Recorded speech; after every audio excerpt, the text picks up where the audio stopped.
It's the book of Jeremiah, chapter 17, verse 13.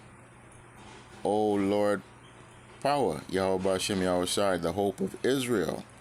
All that forsake thee shall be ashamed, and they that depart from me shall be written in the earth, because they have forsaken the Lord, the fountain of living waters. So, a lot of us have been going through the wilderness, so to speak, and we are parched, we are thirsty. As the psalmist says, as the deer panteth for the water, so my soul longeth for thee. A lot of us are oppressed. We are feeling the afflictions of the heat of the day, and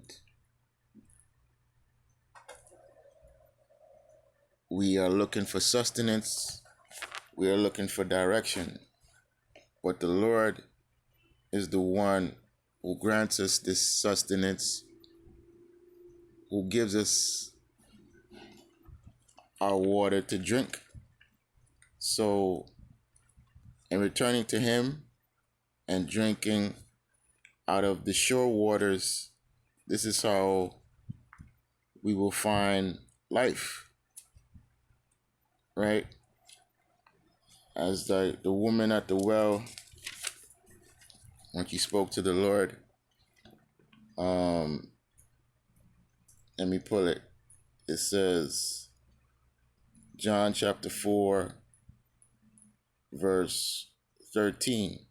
And Jesus Yahushua answered and said unto her, Whoever drinketh of this water shall thirst again, but whosoever drinketh of the water that I shall give him shall never thirst, but the water that I shall give him shall be in him a well of water springing up into everlasting life.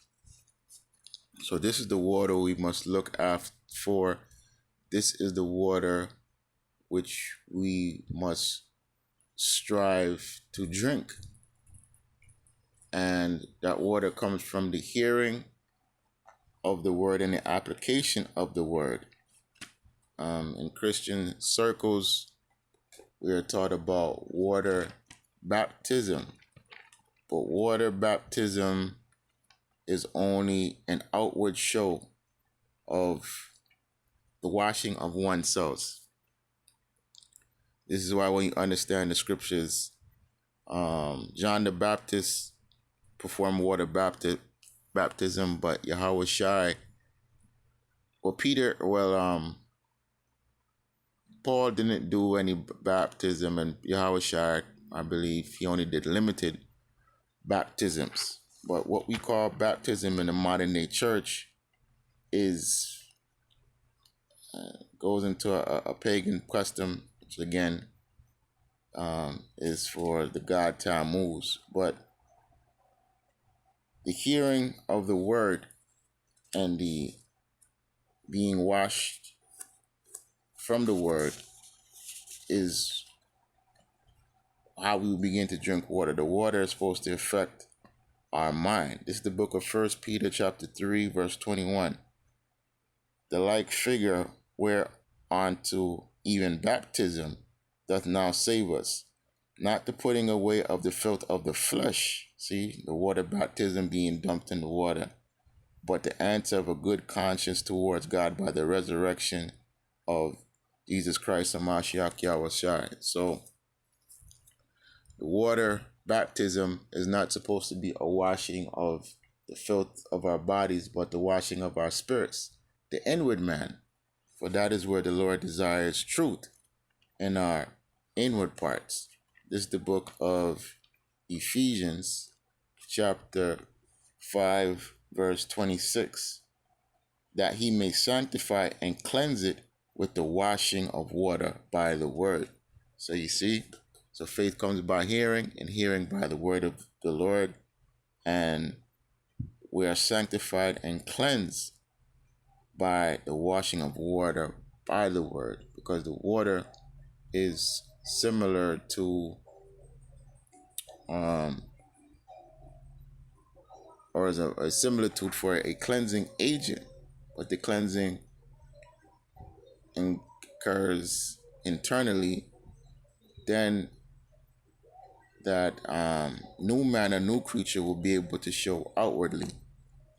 So we must drink water of our own cisterns, right? A lot of us are drinking um, what are described in occult practices as muddy water. We must drink the living water, the water of our own system, which is that of our Creator, our Heavenly Father, Yahweh Ba'ashem Yahweh Shai. It's the book of Proverbs, chapter 5, verse 15, or starting at 14.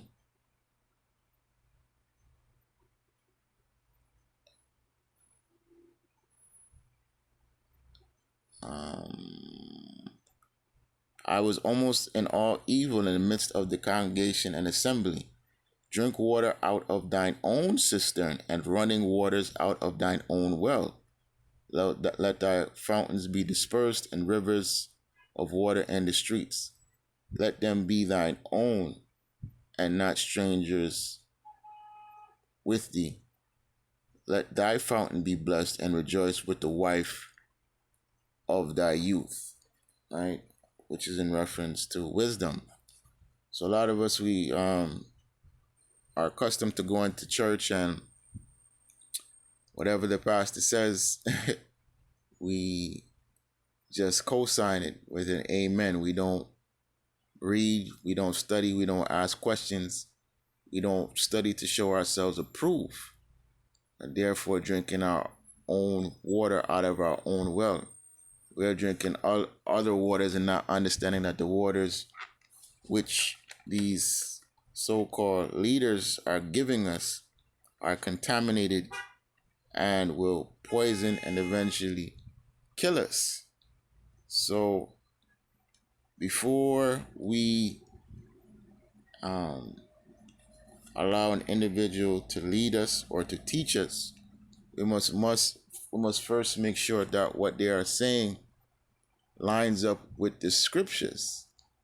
Because if it doesn't, we put ourselves in dire straits. This is the book of 1 Timothy chapter 5, verse 22. Lay hands suddenly on no man, neither be partakers of other men's sins, and keep thyself pure. So when it says lay hands suddenly on no man, it's talking about who you appoint to make a ruler, a teacher, a judge over you.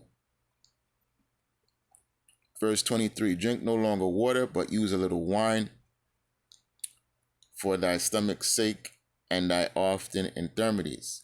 So eventually the water that you drink will become wisdom that will come out of you.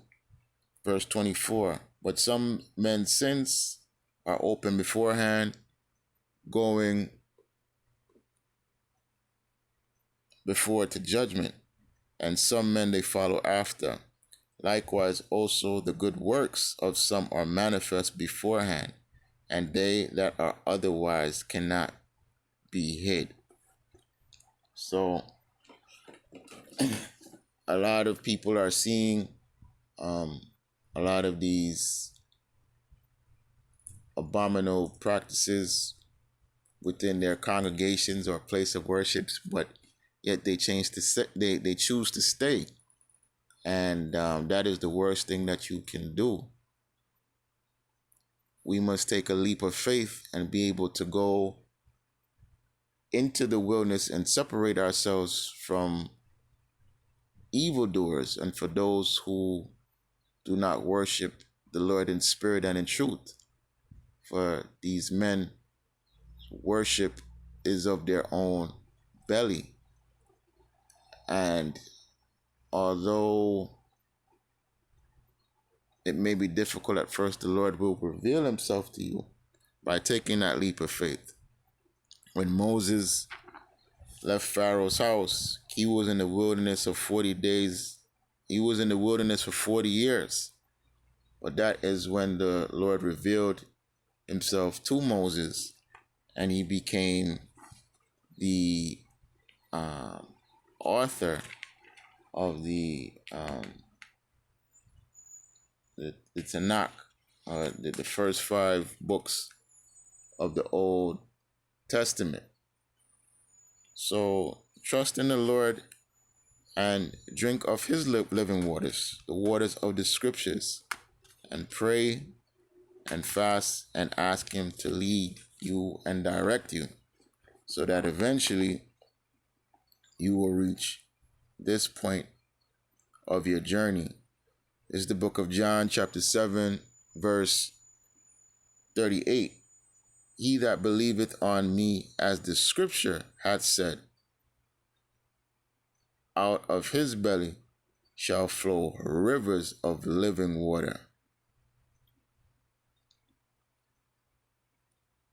Remember, freely receive, freely give.